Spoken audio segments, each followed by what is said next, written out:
Hello, I'm Carol Ann Bonds. I used to be the superintendent of this great school district, San Angelo ISD, and I miss children so much.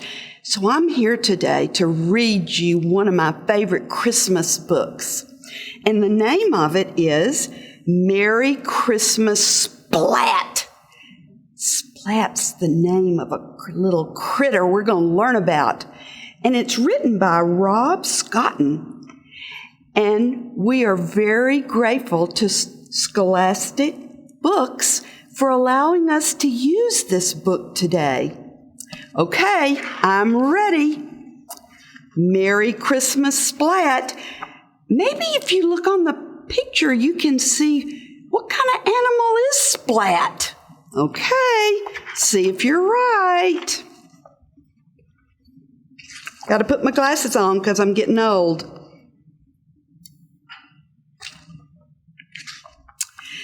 It's very important to write a letter to Santa, said Splat. I used to write letters to Santa myself. How else will he know what to bring me for Christmas? Seymour nodded. Now let's see who Seymour is.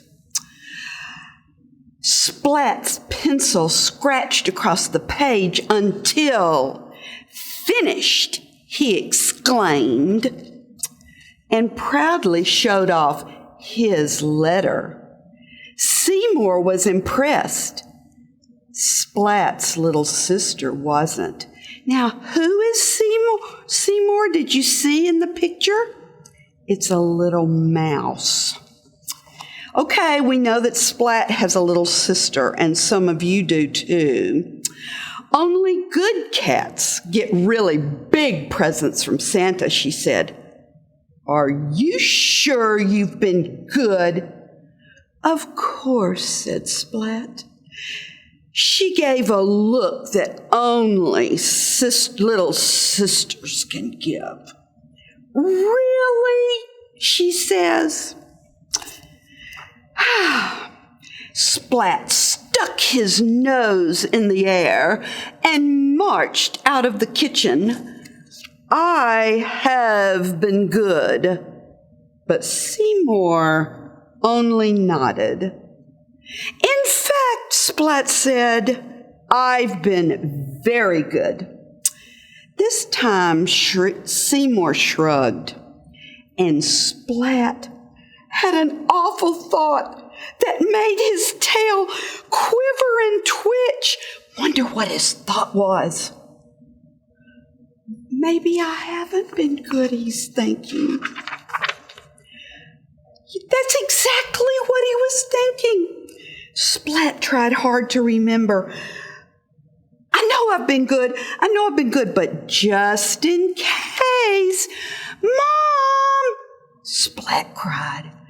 Have I been good? I'm gonna help you get everything ready for Christmas. Oh dear, said Mom. Now Splat took that to mean, thank you so much. You really are a good little cat. And he set about being ever so helpful. You know what he's doing, don't you? He's trying to make up for all those other times that he might not have been good. I've washed the dishes, Mom, said Splat. Thank you, Splat, but the dishes were already clean. I know, replied Splat, but I still washed them. So I'm really good, aren't I? The Christmas tree's decorated now, Mom, Splat called.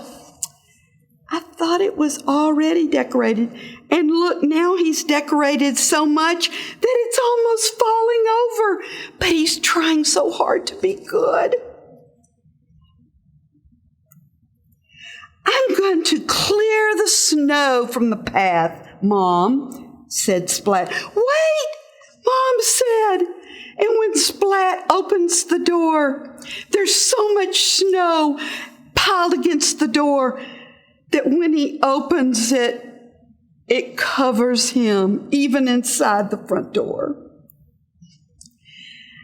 Being so good is hard and tiring, said Splat.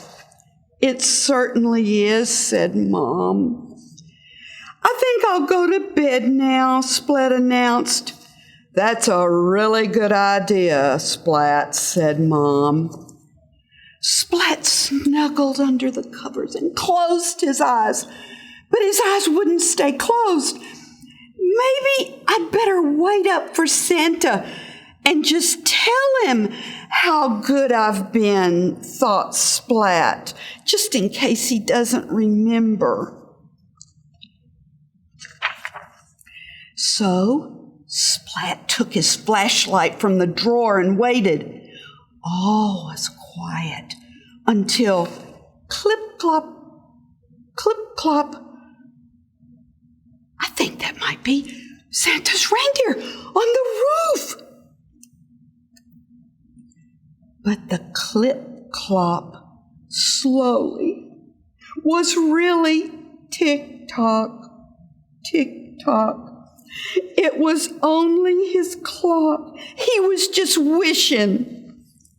Splat rolled over just in time to see a shadow on the wall.